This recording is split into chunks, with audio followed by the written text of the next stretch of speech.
Hi, everybody. Welcome to the first in our slightly revised format of these open source satellite sessions. For those of you who are new to these sessions or perhaps haven't just met me before, I'm Vicky Anderson. I'm a senior system engineer at KISPE and I'm working on the open source satellite design. Just a bit of preamble. So, the open source satellite, and some of you will have heard this before, but the open source satellite is something that we're looking to develop. So, it's a microsatellite platform, and we're going to basically be releasing the design open source, meaning anybody can use it. So, that's the electronics, the schematics, the software, the mechanical, the whole lot you'll be able to access and see what goes on inside a satellite and maybe use it for yourself. And if you want more information on that, check out the links that are posted with this video, and that'll take you to our website where you can see more information. Now, aside from generating this, building this new and developing this new satellite, we're also looking and we are developing this open source satellite community. And this is where we really want to be able to share information and have discussions about really important topics in the space domain. So previously we've talked about how do you get a job in space? What's a space career look like? And also what's a non-engineering space career look like? So we've covered that. We've also had really detailed technical conversations around, I don't know, space protocols such as CCSTS and how do you actually go about architecting a spacecraft. We've covered those things. And we've been really fortunate to be joined by guest speakers such as Dawn Aerospace, who have talked to us about propulsion and how we use propulsion in space and how do we pick some propulsion for space. Now, the idea is we want this community to be somewhere where ideas can be exchanged, but also where we can, and the members of the community can influence change in the space sector, and bring change for good. Now, one of the important things, and if you've been to one of these sessions before, you may have heard us say this already, but please bear with us. One of the really important things about the open source satellite is that the work that we do, leads to the responsible and the sustainable use of space. And this is also a key tenet of what KISP do as an entity as well. And we thought actually, looking at space sustainability would actually be a really interesting topic. And so we've invited Professor Hugh Lewis from the University of Southampton along to share a little bit more about actually what space sustainability is and what it is we need to be thinking about as a collective. So, a little bit of background on Hugh. Hugh is a professor of astronautics and also a member of the Astronautics Research Group at the University of Southampton. He's the co director of the Chair of Excellence of In-situ and Remote Intelligence Sensing, and he has over 20 years' experience working in the fields of space debris and space sustainability. And he actually authored a space debris model called Damage too. Now, he's represented UK Space Agency at a number of different levels, including at the Interagency Space Debris Coordination Committee, and as well as at the UN's, at the United Nations, so where they had the United Nations Committee for the Peaceful Uses of Outer Space. And there he provided expertise on space debris, space operations, and space situational awareness. And outside of providing all of his expert opinions and expertise into space industry, academia and journalists worldwide, he's also had a couple of media appearances that you might recognize him from. So he appeared on the BBC Horizons television program and also in a special featurette that accompanied the DVD and Blu-ray for the movie of Gravity. So we're incredibly lucky to have Hugh join us today and share his thoughts. Thank you, Hugh, so much for coming and talking with us about this really important topic of space sustainability. But I thought before we get into all the sort of nitty-gritty and details, it'd be really nice, Hugh, we've given a bit of a bio, but it'd be really nice for you to give us a bit of, why space? Why do you work in space? What first kind of drew you to the area in the industry? Yeah, well, thanks very much for having me, Vicky. Real pleasure to be here with you. Yeah, space for me, I think, was something that really caught my attention as a teenager, and I think it was probably the Challenger accident that really did get me thinking about space, and not just space as this wonderful enterprise that humanity is embarking upon, but also obviously the engineering, the safety aspects as well. My parents had invested quite a lot of money actually in a kind of a weekly magazine, a technical magazine called In-situ, which we got for must have been months and months, and it had robotics, engineering, medical breakthroughs in space, of course. And I think that really did kind of start to showcase some of the amazing things that space was doing even then, back in the kind of late 70s, early 80s. Then, yeah, the Challenger accident happened, and I started to collect everything I could about that particular incident. You know, newspaper cuttings, magazine articles. Did a lot of research to try and understand what had happened, and so on. But it wasn't until decades later, really, that I was given the opportunity to actually do some work in space, and that was as a result of research project that came around that was asking to develop a computational model of the space environment, and it's really then, that was back in 1999, that really I started this journey on space debris and space sustainability. There's a really interesting and kind of, I guess, a little bit of an atypical kind of routine, because for most people, it's that it was, I guess, for a lot of people, kind of those like the Challenger stuff, I think, isn't perhaps the most obvious link into them being interested in space. But it's interesting, isn't it, how there's different facets and perspectives to come from. So that's a really interesting route. So thank you, Hugh, for sharing that. And so we're going to talk today about space sustainability. Or sorry, you're going to talk today about space sustainability, which is going to be great. It'd just be great, maybe if you could give a bit of a, because obviously space is very big, and just to give a bit of a bounding to which part of space we're actually going to be talking about today. Yeah, indeed. Yeah, I mean, for many people, space is this infinite wonder in many senses. But yeah, really, what my research is focused on are Earth orbits. Those are low Earth orbit, which we define these things typically in terms of altitude. So up to 2,000 kilometers altitude, that's low Earth orbit. And then we've got this kind of region of space called medium Earth orbit, which is kind of everything between low Earth orbit and up to where we have the geostationary ring. And that's typically where you'd find your navigation satellites like GPS, for example. And then finally, the Earth orbit that we're really interested in is geostationary orbit, which is this ring. It's an altitude of about 36,000 kilometers. And if you put a satellite there, it travels around its orbit at the same speed that the Earth rotates. So it appears, when you put them over the equator, they appear to be fixed above the equator. So it's a really important resource. So my interests really extend kind of almost from the surface of the Earth all the way up to that geostationary ring. Okay, cool. Quite a big area to Yes, to cover then. indeed. Plenty to keep you busy. But yeah, lovely, awesome. Well, I think you just leaves me to say take it away, and let's looking forward to hearing about space sustainability. Yeah, thanks, Vicky. So yeah, I'd put together a talk which is focused on space sustainability, because I think this is a topic that is at the heart of what the UK is about at the moment. The UK really wants to take a leadership role in this particular area, because we have the right kind of expertise, we've got the right kind of industry, and the UK government has recognised this particular area as an opportunity. Not just to solve space sustainability issues, but also just to try and bring in investment to solve space sustainability issues. So we can grow the space sector in this area. But I think it's one of those topics that I'm sure everybody in the space sector is aware of, but doesn't necessarily understand completely. And it's an area that is not just about an engineering solution. It covers lots of different topics, politics, legal issues, economic issues, and really at its heart, it's also about social issues,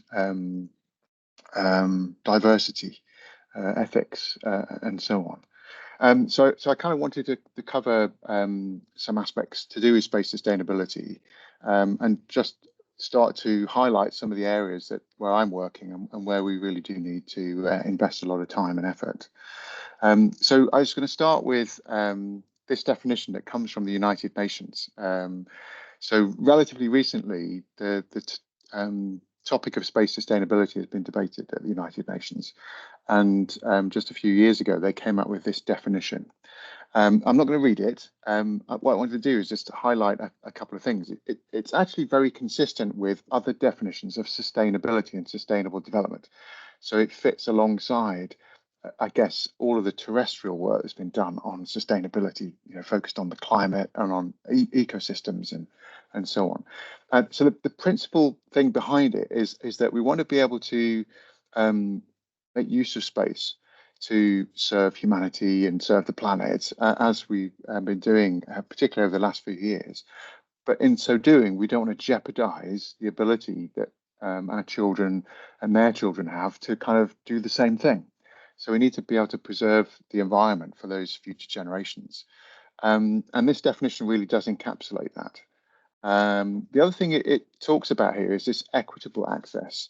And I think it's really important to emphasize that, because it means that all uses and exploration of space are legitimate uses of space. It doesn't have to be this grand use of space to solve all planetary problems and so on. We can use space for lots of different reasons. And I think that some of the areas where we're starting to see a bit of conflict emerging, perhaps, has been the astronomy community and satellite operating community. We've seen this conflict emerging because of a large number of satellites going into orbit, and they're starting to appear in astronomical observations and imagery, and affecting the ability of astronomers to conduct science. And many people might think, well, hold on, astronomy, you've had your turn. It's now the turn of, internet from space. This definition here that United Nations have come up with mean that, astronomers can't stop satellite operators from going up and deploying all their satellites for whatever purpose. But what this definition actually means is we've got to find a way for both of those users of space to work alongside each other. And that starts to become, as I say, it's no longer an engineering type of problem. It's about how you accommodate the different perspectives and the different types of uses of space. And for me, this has been really interesting, really, really challenging. And it's kind of, as I say, taking it beyond the engineering into realms that mean that I'm talking with lawyers, talking with people working on the economy, and talking with policymakers. And it's really opened up my eyes, certainly, into how we can do this effectively. Now, it's really important to stress that space and satellites, they do so much for humanity. Most of it, I think, is probably invisible to the public. Space and satellites provide all sorts of different services, and I think the majority of our information about climate change in the planet has come from satellites. We use things like navigation systems on a daily basis, routinely. It's built into all of our infrastructure on the ground. The UK Space Agency did a lovely study a few years ago, a day without navigation systems, and it's really hard to contemplate what it would be like. Now, the problem is that although satellites are really valuable to us, each time we put a satellite into orbit, there's a potential that it creates some space debris, whether that's the upper stage that's delivered the satellite into orbit, whether it's because parts of the satellite might break away, or just degrade in the harsh space environment. Every satellite that goes into orbit has that potential. And that means that it can affect other satellites in orbit, those different parts. So typically space debris poses a risk to satellite operations. But we've also learned that satellites that re-enter the atmosphere, where they burn up, they're depositing metals, creating chemicals in the atmosphere that are potentially also harmful to things like the ozone layer, maybe affecting climate change. So satellites have obviously a really important part to play in our society, but they also have this impact on different environments that we absolutely rely upon. And what we find is if we're operating, if you like, in a lovely simple world where each satellite we add in has the same effect as the previous satellites, then we'd probably be able to manage that. But the problem that we see is that each satellite goes in has a growing impact on the environment. You know, the satellite that we launch tomorrow is not going to have the same effect as the satellite that we launched yesterday, because of a non-linearity that exists in terms of the potential for producing this kind of pollution and space debris. And when we look at what we've been doing over the last few years, we start to see why it's important right now. So just in the last 2 years, we've launched almost as many satellites as we launched in the entire history of the space age. And you know, you can just see at the shape of this curve towards the 2020s, where we're sitting now, that there's something big has happened. Some big change has occurred in terms of how we're using space, because we've gone from maybe 1,000 or 2,000 active satellites to actually now in 2024 more than 9,000 active satellites in orbit. And it's partly because of these very, very large space systems that people popularly call mega constellations, but you know, in our community we like to call large constellations. So these typically thousands of satellites. Starlink is one example, OneWeb as well, but there are others that have been proposed that are coming. So things have changed just quite recently, and that's why there's a really big focus on space sustainability right now. But the other thing that's important to mention is that the satellites that we launch, some of them will be in orbit for tens of years. Some, as we go higher up, are going to be in orbit for hundreds of years. And if as we kind of put them in higher and higher altitudes, the length of time that they're going to be in orbit, unless we take them out, unless you know we're responsible, it could be tens of thousands, if not hundreds of thousands of years. And that's just in low Earth orbit. Anything we launch to altitudes, say, that are higher than 2,000 kilometers, they could be in orbit for hundreds of thousands, you know, or millions of years. And that means that they're going to pose a pollution risk, not just for the next few generations to come, but essentially for every generation to come. And it's really difficult to contemplate this. A satellite that we could launch today could be in orbit around Earth in 100,000 years or in 200,000 years. And that it starts to get you thinking about how important it is to think about space sustainability and how the actions that we're taking today could be impacting upon our future in space, the future of humanity in space. So I kind of come back to some kind of terms now, just to help us understand. So obviously some things that we could be concerned about in terms of being able to understand what we mean by sustainable space or so on. So the things that we're interested in could be, well, we don't want collisions to occur, we don't want spacecraft to pass close to each other, and so on. So these are the kind of factors, the issues or the concerns that we're interested in.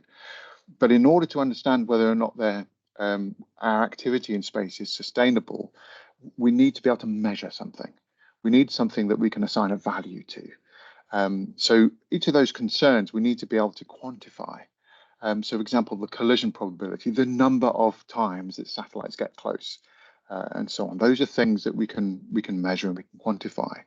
That's still not enough. What we also need to say is, where is an acceptable limit? What's the threshold that we can accept where we can argue that our activity is still sustainable? And those are what we call the standards. Those are the baselines against which we can measure some of these things against. So, for example, satellite operators use a term called the accepted collision probability level. This is a level that they are willing to accept, and they may be happy to ignore close approaches where the collision probability doesn't go above that level. Anything that does go above that level, they're going to take some action because it's not acceptable. So it's a really nice example of what you might call a standard. And what we want to be able to do to understand space sustainability is to define those standards. Space sustainability standards that say, here's the threshold where we can say this is sustainable. Anything beyond this, it's not sustainable. And as I say, it needs to be linked to things that we can measure. And that's where it starts to require quite a lot of research and quite a lot of evidence to start to build up what those standards are. Once we've got those standards, what we can start to do is we can start to make our lives a bit easier. So, for example, for policymakers, for people who are in charge of regulations and so on, we can come up with ideas called ratings or indexes, or this term that's being used at the moment, carrying capacities.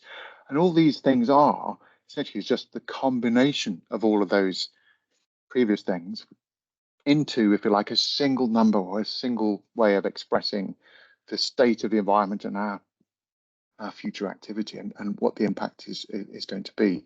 So an example that I can use here is the Space Sustainability Rating, which combines all sorts of indicators and standards to come up with a rating.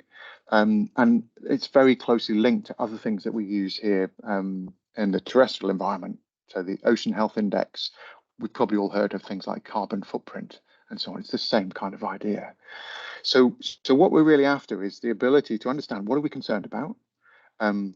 What do we need to measure in order to have some knowledge of those concerns and quantify those concerns?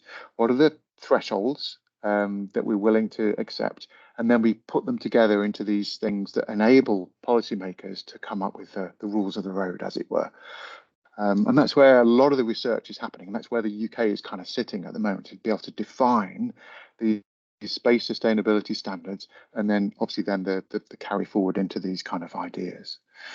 But I wanted to come back to the space sustainability kind of definition that the United Nations came up with, because I think, you know, me talking about these different terminology things and so on, it kind of turns it into, if you like, something that's a bit abstract, something that perhaps we can't really get a hold of and represent very easily.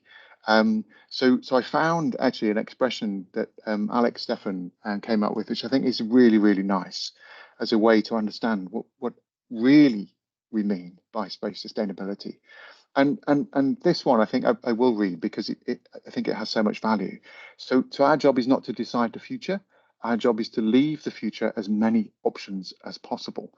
And I think many of the things that we're doing nowadays in terms of our use of space is not about leaving the future with many options as possible.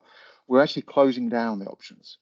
So in some way, we need to be able to expand the set of options that the future has to explore space in whatever way they want to. And we can't even imagine what space activity is going to be like in 10, 20 years. Just imagine what it's going to be like in 200 years, 500 years.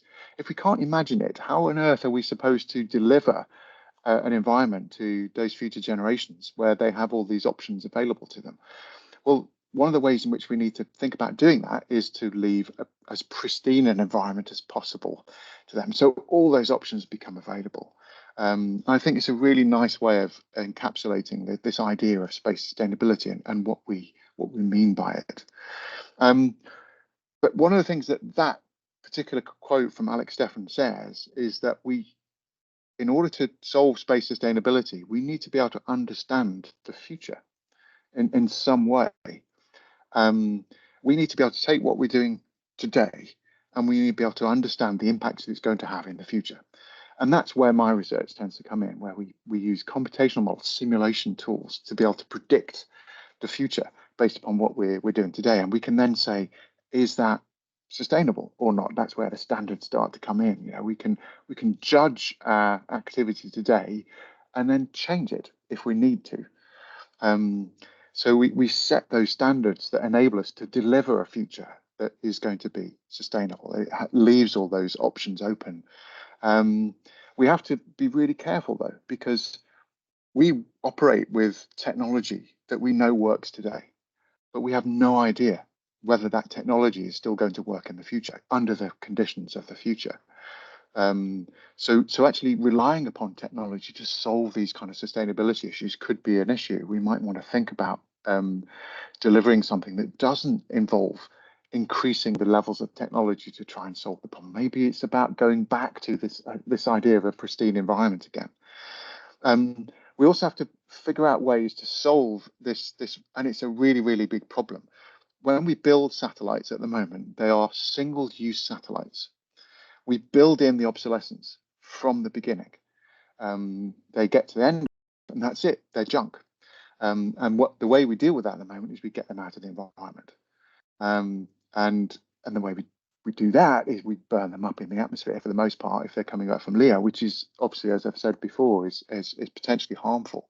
So we have to overcome that problem. And that's actually a really hard problem to solve. And then amongst all of that, we need to be able to find a way at an international level where we can manage our future trajectory to ensure that we deliver all those options to future generations. And the research that we're doing at Southampton is starting to recognise that in order to do that, we have to do some more research. We don't know all of the answers yet. We don't know all of the factors that might be important. We haven't therefore been able to identify and measure all of these indicators, and that must mean that we don't yet have a comprehensive set of standards that will work. So again, that's where a huge amount of effort is going in at the moment to deliver those standards. But it's not a unique problem. We've been working on managing natural spaces, outdoor spaces on the planet for decades. And I think we have a lot to learn from how that has been approached and how that has been solved. Because, I can take an example. This is a national park here in the UK. And we know that we want tourists to go to these places. That's a really important part of the economy for these regions. But too many tourists, that's where it starts to get difficult. And we can think about that in the same way as we can think about space travel. We want satellites. It's a really important part of our economy, our social well-being, and so on. But too many satellites starts to become a problem. So let's look at how we manage these natural spaces, outdoor spaces, and bring that knowledge into the space domain, because I think that's probably where we find these solutions. So hopefully that's been a useful kind of exploration of space sustainability and kind of where we're at the moment. And yeah, Vicky, go ahead and kind of pose lots of Okay. questions. Excellent. No, I that was a really, really interesting session. So thank you, Hugh, and some really interesting points. Because I must admit, and maybe it's because I'm an engineer, but I'd always kind of seen sustainability as a bit of like an engineering problem. Like if we can make the tech better, then we solve the problems and make the problems go away. And I hadn't sort of appreciated some of those wider sort of socio-economic kind of factors that really come into play. So I think that for at least for me kind of puts a really interesting perspective on it about actually how we go about tackling these problems. It's not just about making the tech better, but actually getting people to buy into an approach and all going to the same point, the same target. And so that did make me think, and it's always a challenge, and I don't know whether you have any thoughts on this, but actually how you incentivize people to actually use space in a way that is perhaps more responsible, more sustainable, because I guess there's a tricky balance, isn't there, between people wanting to make the money now, kind of using exploiting space, and I don't mean it in a negative sense, but using it to better the lives that we have, but with that tension of actually how do you, especially for some of the timescales we're talking about, how do you make that tangible and quantifiable to someone when there's problems here and now. Yeah, absolutely. I think humanity is really good at focusing on the short term and not very good at understanding and kind of acknowledging the long term. There's a foundation, the Long Now Foundation, and they're doing some really good work to try and encourage different ways of thinking about the future. And one of the really simple ideas that they have is when they talk about the year, for example, they put an additional 0 in front of the year. So we're currently 2024, so it's 02024. And it just gives you this, all of a sudden, hold on a minute, there's a whole other digit that's sitting there. We're kind of young in many senses with respect to that. So I think there are some simple ideas that you can use, but incentivizing space sustainability and thinking about space sustainability, I think it's about transforming our relationship with space. Space at the moment, I think we treat as a resource, and all the language just points to it as a resource that we can use.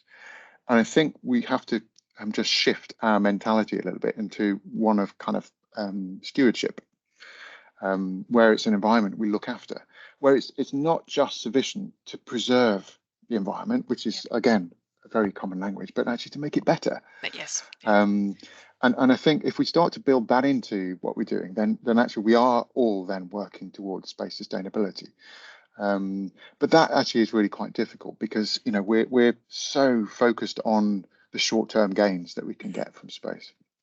I guess as well you have that issue, don't you? You can take someone to a forest, you can take someone to an ocean, you can, people can, it's a much more tangible, on earth kind of landscapes are much more tangible, aren't they? And so I guess there's a piece around trying to, I guess, almost bring space down to earth and be able to sort of explain to people why this is such an important thing. Because I guess for a lot of people, it's just so intangible and so far away, and and like you were saying, and I thought it was very interesting about, a lot of space is invisible to a lot of people, and that's part of why we want, to run these sessions and try and make space that's just that bit realer to people. Because I think, there's so much, like you're saying, so much technology and so many things we just take for granted in our day to day that we don't actually appreciate comes from, someone that is so effectively far away and out of sight, right? It's that out of sight, out of mind. You can't see it, but you have it, and so I think it's a really interesting, I guess there's a piece around how do you make it more real for people so they can actually understand. Because when people say space, right, you imagine this big empty void, of oh, and actually it's especially near Earth, it's not so like that at all, is it? Well, Yeah. yes and no. I think, just coming back to what you said about, making space more accessible, Mhm. making people more aware of it. I mean, I think, one of the things that the UK did, of course, very successfully, I think, was get an astronaut on the International Space Station, because, that's really, I think, started to change the public perception of space, and it really engaged with, younger generations, who really just learning about science and so on, and then suddenly there was somebody from the UK in space undertaking spacewalks, all the imagery, all the kind of stuff associated with that, which was amazing, I think, and that probably has made a really big difference. We're probably still waiting for some of those youngsters to kind of come through and to enjoy the benefits of that, but I think that's something that's been great.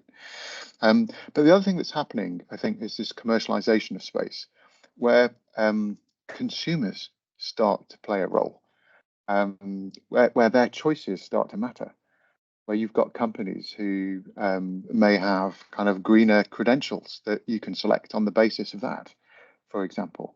I think that's, still early days in that, but that's probably coming, Okay. where the choices that the public make will Mm. start to matter. Yes. And that's exactly what happened, with Mm. climate change Yep. and so on here. So I think there are things that are happening, and where the public awareness is going to count, Yep. and that awareness is growing, and yeah, more power to it, I think. Yes, yeah, and I think it was also really interesting when you're talking about the because I quite like astrophotography and I like to see the imagery and stuff, and there has been some interesting, like you say, tension between the astronomy world, the ground-based astronomy world, and obviously the sort of more the space-based utilization of space and things, and I guess it's going to be interesting. For me, I kind of will imagine how we've gone back on things like the dark sky parks and things, how we've been trying to, so I imagine maybe something where you go, well, actually we have to preserve some areas, like you say, it has to be equitable, which I thought was a really interesting point that you made from the UN. Actually, everybody's rights are as equal as everybody else's, and actually how you balance that off, and if there are schemes that can be put into place so that people can work to get, you're not favoring one at the detriment to another just because they're higher up, physically higher up. It thought it was an interesting point, Mm. an interesting tension there. Yeah, indeed. I think so. So for me, what perhaps many people aren't aware of is that NASA defined the exploration of space as including astronomy, Hmm. in all forms. So you don't actually have to have a physical presence in space to be able to explore space, Hmm. is what that definition means. And I think that takes a few people by surprise. because for the most part, astronomy doesn't have that physical presence. So Yeah. how on earth can you argue that it's should be treated in the same way as a satellite that's delivering vital information or a vital service? But you're right that it is about balancing those two things. That example, I think, it just demonstrates actually how difficult it is, because Yeah. for an astronomer might want nothing above them. Yes. Okay, so no satellites in space, whereas obviously in order to understand our planet, in order to provide services, we need the satellites. So there has to be a compromise. Yeah. And then it comes down to these thresholds that I was Yeah. talking about, where actually, okay, we can accept some level of harm, but we gain a greater benefit as a Yes. result. And that, I think, is quite difficult for people to accept, Yeah. that actually there has to be compromises. But what's been great about this particular topic is how some satellite operators have adapted the designs of their spacecraft to accommodate the needs of the astronomy community. That is something, I think, which just showcases exactly the spirit I was talking about, in Yes. terms of, okay, we recognize your kind of role Yep. in terms of humanity's exploration of space. We're going to try and work alongside you. Yeah. That's exactly what we need. Yeah, because is that where they made them less shiny in effect?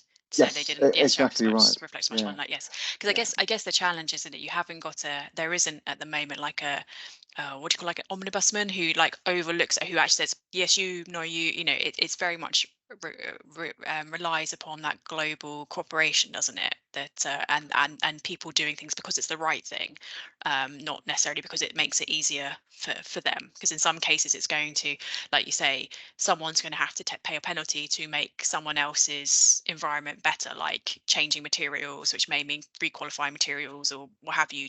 But having that acknowledgement and that kind of overarching goal.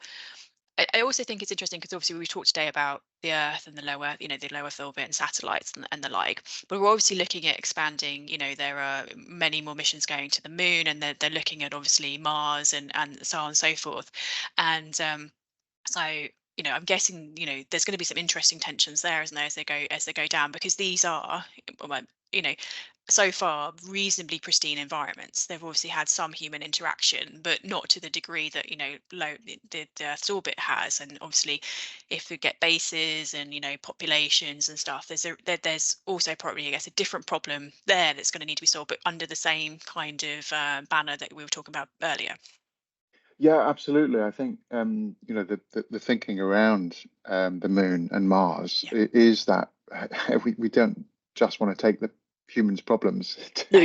to those locations as well. So yeah, I mean, I think we do need solutions that do work kind of throughout the solar system in many Yes. senses. I mean, something that took me by surprise a few years ago was that we've already had a collision avoidance maneuver between involving spacecraft at Mars. Oh wow, really? Oh, Yeah, okay. so Yeah.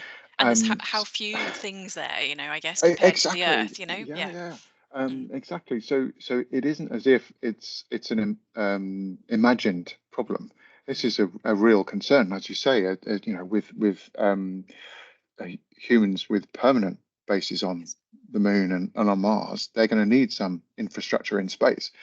Yeah. And yeah, we don't want to just carry over the same problems.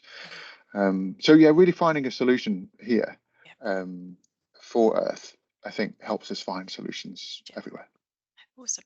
And if you were, so say someone listens to this like, oh, I'm really interested, I'd love to be involved in looking at how, say space sustainability works and doing some sort of the research and things that you guys do. What would you, is there like I know there's never one size fits all path into these things, but is there sort of a particular route that you might suggest to someone, or things they should maybe look at, or paths they could explore to work in this area? Yeah, of course. I think actually the first thing I'll say is that all sorts of different disciplines are needed. Hmm. So you don't have to be an engineer. You can be an artist. You can be a writer. A scientist, a teacher. All Hmm. these different disciplines and roles are absolutely fundamental to us solving these kind of problems. These kind of societal problems. And space debris, space sustainability is counted amongst those, requires the combined effort, a community effort to solve them. So it doesn't really matter what your interests are in terms of the type of job that you want to do, and so on. But what I would say is that that solving these problems does require an openness, I think, to a certain extent, and thinking beyond your discipline, I think, which can be a bit of a challenge. But then you become, if you like, the perfectly fitting jigsaw piece, puzzle piece, because you kind of fit into the bigger picture in that sense. I think if you work in a silo, it becomes very difficult then to sit alongside a lawyer and to figure out. So it's not about learning the law; it's about that openness and willingness to work alongside them, and so on. And I think that quality, more than anything, that ability to be work in a multidisciplinary way is kind of what's needed, regardless of whatever discipline it is that you're in. Well, I think that ties really nicely because this is effectively we need people to work together to solve the problems, don't we? So to have that ability at that kind of smaller level to then be able to bring that out into the wider level is it pans, doesn't it? So that makes sense. Yeah. But also I think it's a willingness to listen to the other side. Sometimes we're so focused on what we do and defending what we do that we're not necessarily willing to understand that there's another perspective on the same issue that is also legitimate. I think and I would tend to look at these things as a circle. I sit on one side of a circle. There's always going to be somebody sitting on the other side of that circle. No matter where you are on it, there's always that other side. I think just be willing to listen. I think, my career has taught me that, working in academia and working in the different roles I've done as giving that, I think, just awareness that I'm not always, I may be right in what I'm saying, but it's not always the exclusive position. There's always going to be a different perspective. And I think I just got to be open to that.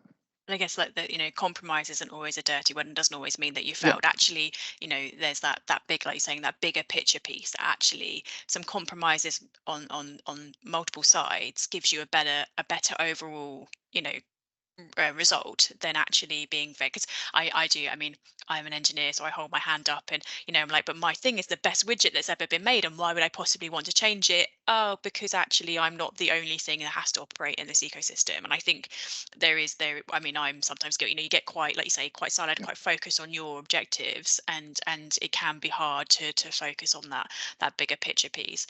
I think especially because sometimes these problems feel so big. It's a bit like sometimes we talk about climate change, you go like, oh golly, is my me doing my recycling or putting my glass in the is that really going to make a bigger picture change? And I think it's that appreciation. Little bits actually incrementally do help as well, right? You don't have to be able to solve the whole problem, but taking some steps is important. Yeah, indeed. I think you're absolutely right. I think one of the philosophies I had, I take a lot from movies, by the way. I think movies are kind of, and books, really good expressions of humanity. The film The Martian. I'm probably going to ruin it for people who've not seen it, but right at the end of the film. Spoiler alert here. Right at the end of the film, talking about solving problems. You solve the first problem, and then you move on to the next, and you just keep doing that until you end up meeting your goal. And I think that's a really powerful message. In a sense, you don't need to solve the whole thing immediately. You solve things one step at a time. And I think in terms of space sustainability, we're probably on step 1 or 2 out of tens or hundreds of steps that we've got to get through before we can look at the space environment and say, we've figured that out and we've solved it. But that doesn't mean to say we should stop, because it's so far off and it's so big. We just keep solving those problems and we just keep moving forwards. No, that makes sense. So just one final question for you, Hugh. If I was to give you a magic wand and say, here, so pick a thing you can move this forward in and solve, what would be your one sort of golden ticket item that you think would sort of, like, I guess, propel us along some of those steps or get us that bit further? I think I come back to what I was saying about this willingness to work with others. Hmm. I think that's probably the biggest thing that we need, because we don't yet have an um, internationally binding legal system that covers space. We can't kind of, one country can't address issues that are occurring in another country, Hmm. and that automatically means that we've got to work together. We've got to be wanting to work together to Yes. solve the problems. And I think that community effort, and it's happening. We're seeing it in kind of small bursts here and there. Industry coming together to say, hey, here's a set of guidelines, here's a set of things that we need to work together to do. That's exactly the thing that we're going to need, is this community-led effort Mhm. to solve this kind of problem. So that, for me, I think is the biggest thing that we need. Lovely. Well, that was really super interesting, Hugh, and I've really enjoyed this discussion, and it's given me a lot of food for thought to take back into my everyday, into my job role, and I'm sure it will some others as well. So thank you, and hopefully we can talk again in the future when some sort of, when some new things have come out and about, and we can see how things have moved on. But yes, thank you very much for your time today, Hugh. Really appreciate Yeah, it. you're very welcome. Thanks so much for having me, Vicky. Really pleasure talking with you. Lovely. Thank you.